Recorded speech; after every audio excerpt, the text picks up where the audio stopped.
ॐ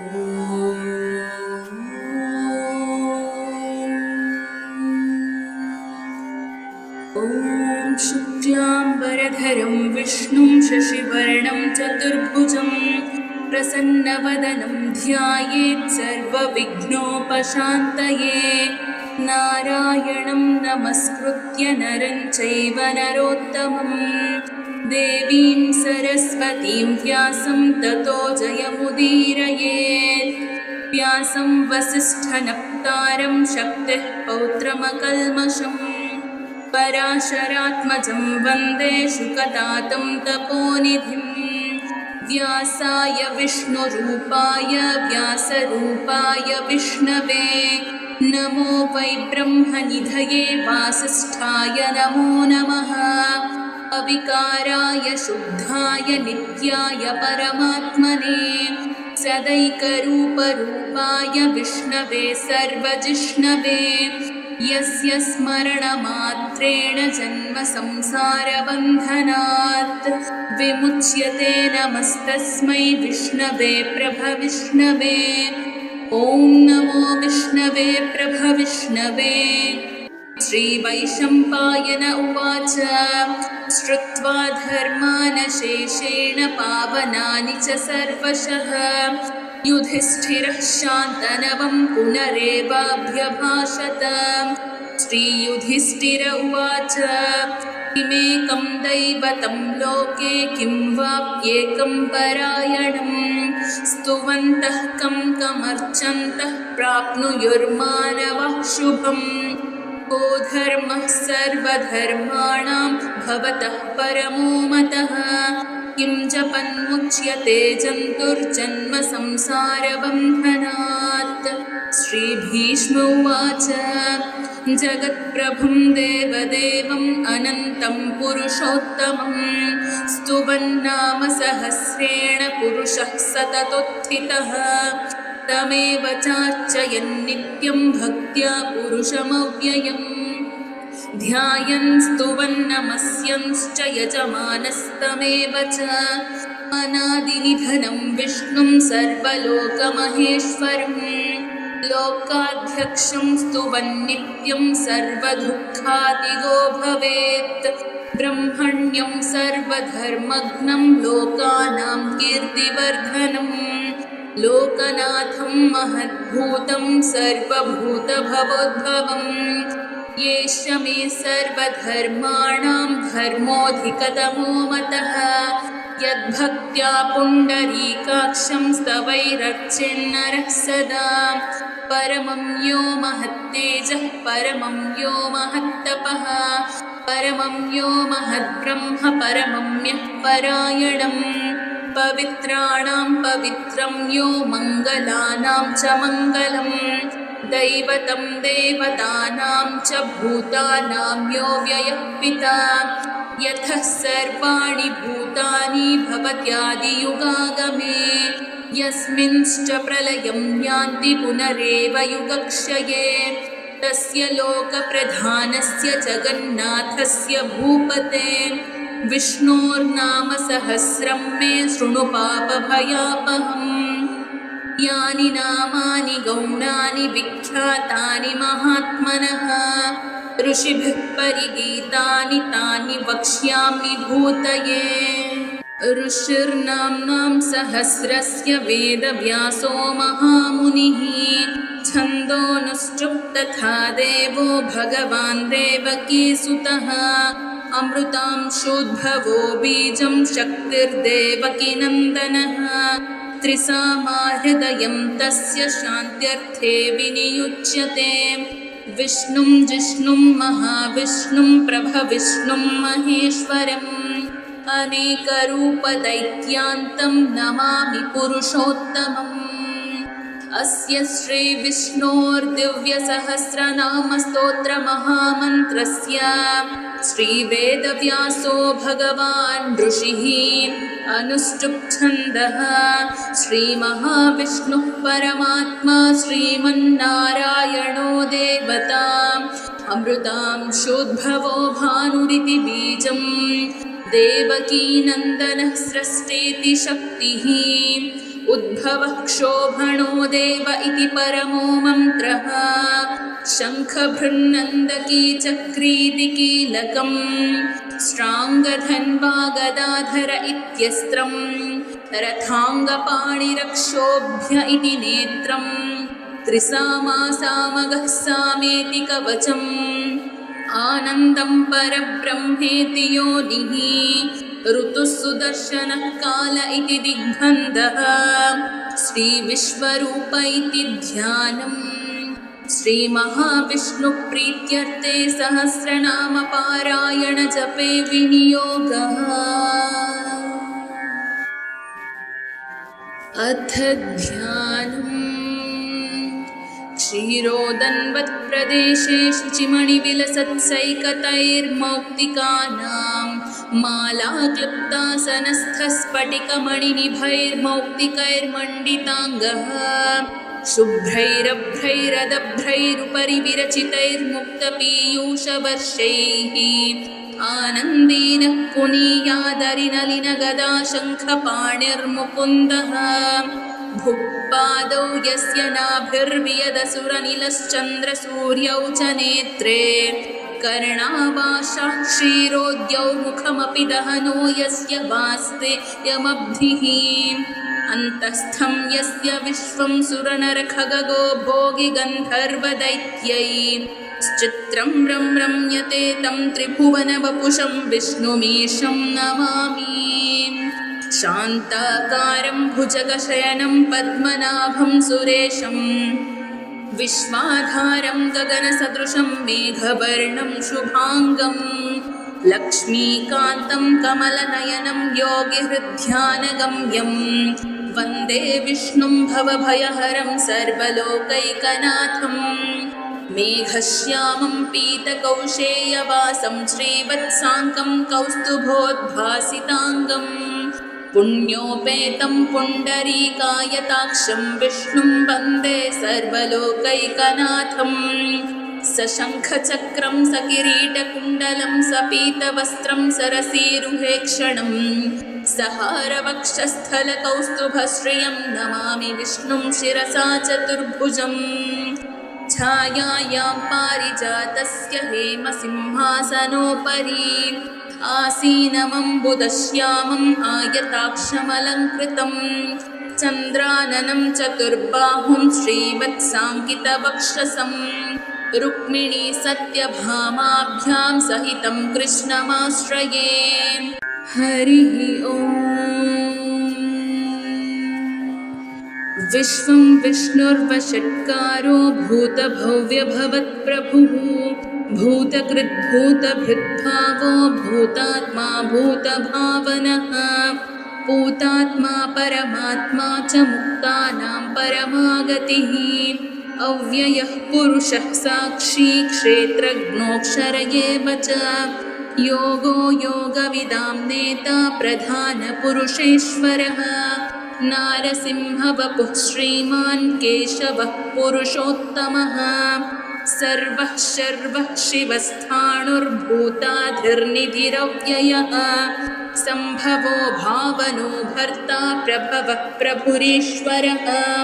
स्वयंभुः शम्भुरादित्यः पुष्कराक्षो महास्वनः अनादिनिधनो धाता विधाता धातुरुत्तमः अप्रमेयो हृषीकेशः पद्मनाभोऽमरप्रभुः विश्वकर्मा मनुस्त्वष्टास्थविष्ठस्थविरो ध्रुवः अग्राह्यः शाश्वतः कृष्णो लोहिताक्षः प्रतर्दनः प्रभूतस्त्रिककुब्धाम पवित्रं मङ्गलं परम्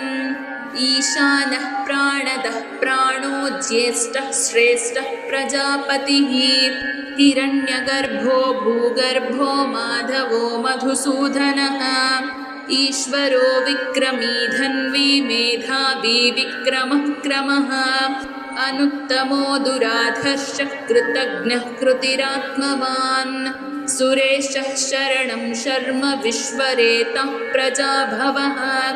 अहः संवत्सरो व्यालः प्रत्ययः सर्वदर्शनः अजः सर्वेश्वरः सिद्धः सिद्धिः सर्वादिरच्युतः वृषा कपिरमेयात्मा सर्वयोगविनिःसृतः वसुर्वसुमनः सत्यः समात्मा संमितः समः अमोघः पुण्डरीकाक्षो वृषकर्मा वृषाकृतिः रुद्रो बहुशिरा बभ्रुर्विश्वयोनिः शुचिश्रवाः अमृतः शाश्वतः स्थाणुर्वरारोहो महातपाः सर्वगः सर्वविद्भानुर्विश्वक्सेनो जनार्दनः वेदो वेदविदव्यङ्गो वेदाङ्गो वेदवित्कविः लोकाध्यक्षः सुराध्यक्षो धर्माध्यक्षः कृताकृतः चतुरात्मा चतुर्व्यूहश्चतुर्दंष्ट्रश्चतुर्भुजः भ्राजिष्णुर्भोजनं भोक्ता सहिष्णुर्जगदादिजः अनघो विजयो जेता विश्वयोनिः पुनर्वसुः उपेन्द्रो वामनः प्रांशुरमोघः सुचिरूर्जितः अतीन्द्रः सङ्ग्रहः सर्गो धृतात्मा नियमो यमः वेद्यो वैद्यः सदा योगी वीरः माधवो मधुः अतीन्द्रियो महामायो महोत्साहो महाबलः महाबुद्धिर्महावीर्यो महाशक्तिर्महाद्युतिः अनिर्देश्य वपुः श्रीमान् अमेयात्मा महाद्विधृक् महेश्वासो महीभर्ता श्रीनिवासः सताङ्गतिः अनिरुद्धः सुरानन्दो गोविन्दो गोविदाम्पतिः मरीचिर्दमनोहंसः सुपर्णो भुजगोत्तमः हिरण्यनाभः सुतपा पद्मनाभः प्रजापतिः अमृत्युः सर्वदृक्सिंहः सन्धाता सन्धिमान् स्थिरः अजो दुर्मर्षणः शास्ता विश्रुतात्मा सुरारिः गुरुर्गुरुतमो धामा सत्यः सत्यपराक्रमः निमिषो निमिषस्रग्वी वाचस्पतिरुदारधीः अग्रणिर्ब्राह्मणः श्रीमान् न्यायो नेता समीरणः सहस्रमूर्धा विश्वात्मा सहस्राक्षः सहस्रपात् आवर्तनो निवृत्तात्मा संवृतः सम्प्रमर्दनः अहः संवर्तको वह्निरनिलो धरणीधरः सुप्रसादः प्रसन्नात्मा विश्वधृग्विश्वभुग्विभुः सत्कर्ता सत्कृतः साधुर्जह्नुर्नारायणो नरः असङ्ख्येयो प्रमेयात्मा विशिष्टश्चिष्टकृच्छुचिः सिद्धार्थः सिद्धसङ्कल्पः सिद्धिधः सिद्धिसाधनः वृषा हि वृषभो विष्णुर्वृषपर्वा वृषोदरः वर्धनो वर्धमानश्च विविक्तः श्रुतिसागरः सुभुजो दुर्धरो वाग्मी महेन्द्रो वसुदो वसुः नैकरूपो बृहद्रूपः शिपिविष्टः प्रकाशनः ओजस्तेज्योद्युतिधरः प्रकाशात्मा प्रतापनः रुद्धस्पष्टाक्षरो मन्त्रश्चन्द्रांशुर्भास्करद्युतिः अमृतांशुद्भवो भानुः शशिबिन्दुः सुरेश्वरः औषधं जगतः सेतुः सत्यधर्मपराक्रमः भूतभव्यभवन्नाथः पवनः पावनो नलः कामः कामकृत्कान्तः कामः कामप्रदः प्रभुः युगादिकृद्युगावर्तो नैकमायो महाशनः अदृश्यो व्यक्तरूपश्च सहस्रजिदनन्तजित् इष्टो विशिष्टः शिष्टेष्ठः शिखण्डी नहुषो वृषः क्रोधः क्रोधकृत्कर्ता विश्वबाहुर्महीधरः अच्युतः प्रतितः प्राणः प्राणदो वासवानुजः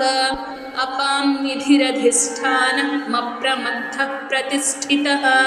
स्कन्दः स्कन्दधरो धुर्यो वरदो वायुवाहनः वासुदेवो बृहद्भानुरादिदेवः पुरन्दरः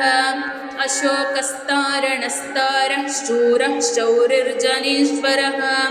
अनुकूलः शतावर्तः पद्मी पद्मनिभेक्षणः पद्मनाभोरविन्दाक्षः पद्मगर्भशरीरभृत् महर्धिर्रुद्धो वृद्धात्मा महाक्षो गरुडध्वजः अतुलः शरभो भीमः समयज्ञो हविर्हरिः सर्वलक्षणलक्षण्यो लक्ष्मीवान् समितिञ्जयः विक्षरो रोहितो मार्गो हेतुर्दामोदरः सहः महीधरो महाभागो वेगवानमिताशनः वक्षोभणो देवः श्रीगर्भः परमेश्वरः करणं कारणं कर्ता विकर्ता गहनो गुहः व्यवसायो व्यवस्थानः संस्थानः स्थानदो ध्रुवः परर्धिः परमस्पष्टस्तुष्टः पुष्टः शुभेक्षणः रामो विरामो विरजो मार्गो नेयो नयोनयः वीरः शक्तिमतां श्रेष्ठो धर्मो धर्मविदुत्तमः वैकुण्ठः पुरुषः प्राणः प्राणदः प्रणवपृथुः हिरण्यगर्भः शत्रुघ्नो व्याप्तो वायुरधोक्षजः ऋतुः सुदर्शनः कालः परमेष्ठी परिग्रहः उग्रः संवत्सरो दक्षो विश्रामो विश्वदक्षिणः विस्तारस्थावरः स्थाणुः प्रमाणं बीजमव्ययम् अर्थोऽनर्थो महाकोशो महाभोगो महाधनः अनिर्विण्णः स्थविष्टो भूर्धर्मयूपो महामखः नक्षत्रनेमिर्नक्षत्री क्षमः क्षामः समीहनः यज्ञयुज्यो महेज्यश्च क्रतुः सत्रं सताङ्गतिः सर्वदर्शी विमुक्तात्मा सर्वज्ञो ज्ञानमुत्तमम् सुव्रतः सुमुखः सूक्ष्मः सुघोषः सुखदः सुहृत् मनोहरोजितक्रोधो वीरबाहुर्विधारणः स्वापनः स्ववशो व्यापी नैकात्मा नैककर्मकृत् वत्सरो वत्सलो वत्सी रत्नगर्भो धनेश्वरः धर्मकृद्धर्मी सदसक्षरमक्षरम् अविज्ञाता सहस्रांशुर्विधाता कृतलक्षणः गभस्तिनेमिः सत्त्वस्थः सिंहो भूतमहेश्वरः आदिदेवो महादेवो देवेशो देवभृद्गुरुः उत्तरो गोपतिर्गोप्ता ज्ञानगम्यः पुरातनः शरीरभूतभृद्भोक्ता कपीन्द्रो भूरि दक्षिणः सोमपोमृतपः सोमः पुरुजित्पुरुसत्तमः विनयो जयः सत्यसन्धो दाशार्हः सात्वतां पतिः जीवो विनयिता साक्षी मुकुन्दो मितविक्रमः अम्भोनिधिरनन्तात्मा महाधतिशयोऽन्तकः अजो महार्हः स्वाभाव्योजिता मित्रः प्रमोदनः आनन्दो नन्दनो नन्दः सत्यधर्मात्रिविक्रमः महर्षिः कपिलाचार्यः कृतघ्नो मेदिनीपतिः त्रिपदस्त्रिदशाध्यक्षो महाशृङ्गः कृतान्तकृत् महावराहो गोविन्दः सुषेणः कनकाङ्गदी गुह्यो गभीरो गहनो गुप्तश्चक्रगदाधरः वेदाः स्वाङ्गोजितः कृष्णो दृढसङ्कर्षणोच्युतः वरुणो वारुणो वृक्षः पुष्कराक्षो महामनाः भगवान् भगहानन्दी वनमाली हलायुधः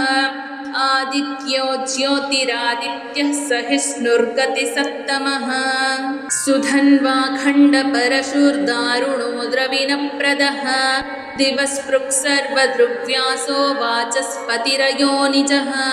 त्रिसामासामगः सामनिर्वाणं भेषजं भिषक् सन्न्यासकृच्छमः शान्तो निष्ठा शान्तिपरायणम् शुभाङ्गः शान्तिदः स्रष्टा कुमुदः कुवलेशयः गोहितो गोपतिर्गोप्ता वृषभाक्षो वृषप्रियः अनिवर्ती निवृत्तात्मा संक्षेप्ताक्षेमकृच्छिवः श्रीवत्सवक्ष्याः श्रीवासः श्रीपतिः श्रीमताम्बरः श्रीदः श्रीशः श्रीनिवासः श्रीनिधिः श्रीविभावनः श्रीधर श्रीकर श्रेयः श्रीमान् लोकत्रयाश्रयः स्वक्षः स्वङ्गः शतानन्दो नन्दिर्ज्योतिर्गणेश्वरः विजितात्मा विधेयात्मा सत्कीर्तिश्चिन्न संशयः उदीर्णः सर्वतश्चक्षुरनीशः शाश्वतस्थिरः भूषयो भूषणो भूतिर्विशोकः शोकनाशनः अर्चिष्मानर्चितः कुम्भो विशुद्धात्मा विशोधनः अनिरुद्धो प्रतिरथः प्रद्युम्नोमितविक्रमः कालनेमिनिः वीरः शौरिः शूरजनेश्वरः त्रिलोकात्मा त्रिलोकेशः केशवः केशिहा हरिः कामदेवः कामपालः कामी कान्तः कृतागमः अनिर्देश्य वपुर्विष्णुर्वीरोऽनन्तो धनञ्जयः ब्रह्मण्यो ब्रह्मकृद्ब्रह्मा ब्रह्म ब्रह्मविवर्धनः ब्रह्मविद्ब्राह्मणो ब्रह्मी ब्रह्मज्ञो ब्राह्मणप्रियः महाक्रमो महाकर्मा महातेजा महोरगः महाक्रतुर्महायज्वा महायज्ञो महाहविः स्तव्यः स्तवप्रियस्तोत्रं स्तुतिस्तोतारणप्रियः पूर्णः पूरयिता पुण्यः पुण्यकीर्तिरनामयः मनोजवस्तीर्थकरो वसुरेता वसुप्रदः वसुप्रदो वासुदेवो वसुर्वसुमनाहविः सद्गतिः सत्कृतिः सत्ता सद्भूतिः सत्परायणः शूरसेनो यदुश्रेष्ठः सन्निवासः सुयामुनः भूतावासो वासुदेवः सर्वासु निलयो नलः दर्पः दर्पदो धृप्तो दुर्धरोधा पराजितः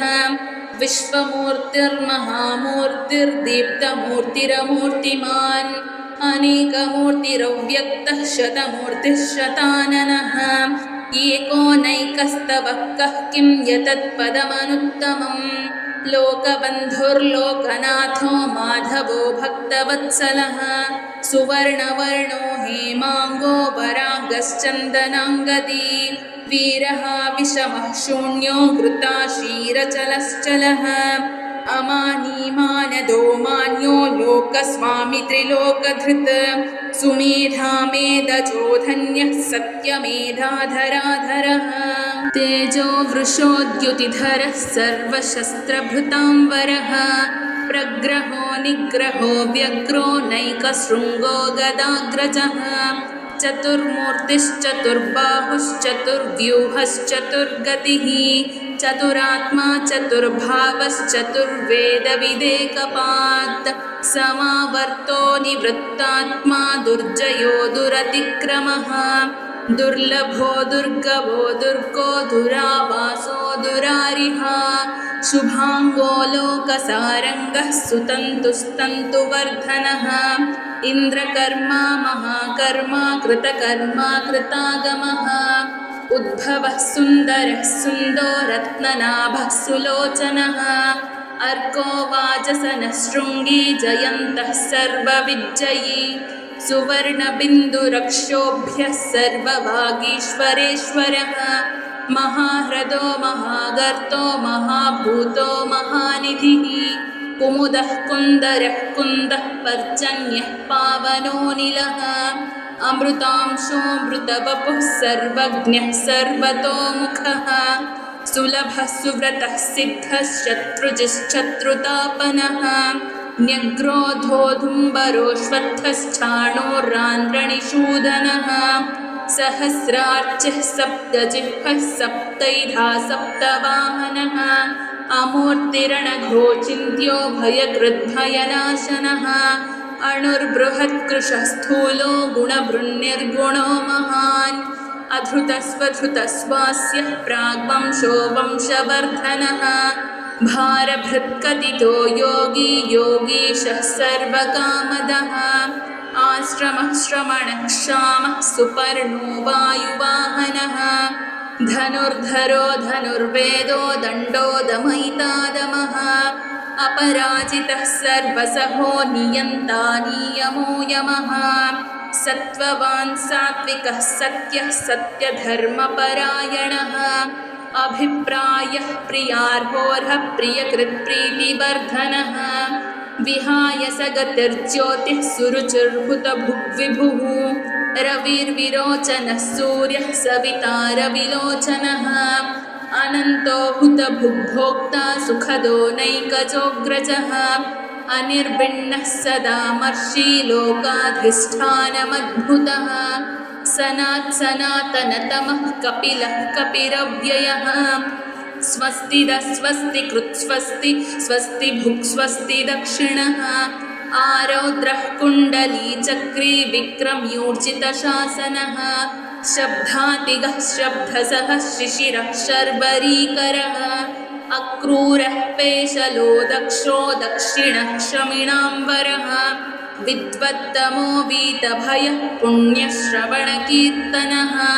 उत्तारणो दुष्कृतिः पुण्यो दुःस्वप्ननाशनः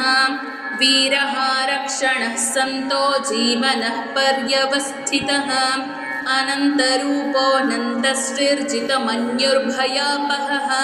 चतुरश्रो गभीरात्मा विधिशो व्याधिशोधिशः अनादिर्भूर्भुवो लक्ष्मीः सुवीरो रुचिराङ्गदः जननो जनजन्मादिर्भीमो भीमपराक्रमः आधारनिलयो धाता पुष्पहासः प्रजागरः ऊर्ध्वगः सत्पथाचारः प्राणदः प्रणवप्पनः प्रमाणं प्राणनिलयः प्राणभृत् प्राणजीवनः तत्त्वं तत्त्वविदेकात्मा जन्म मृत्युजरातिगः भूर्भुवः स्वस्तरुस्तारः सविता प्रपितामहः यज्ञो यज्ञप्रतिर्यज्वा यज्ञाङ्गो यज्ञवाहनः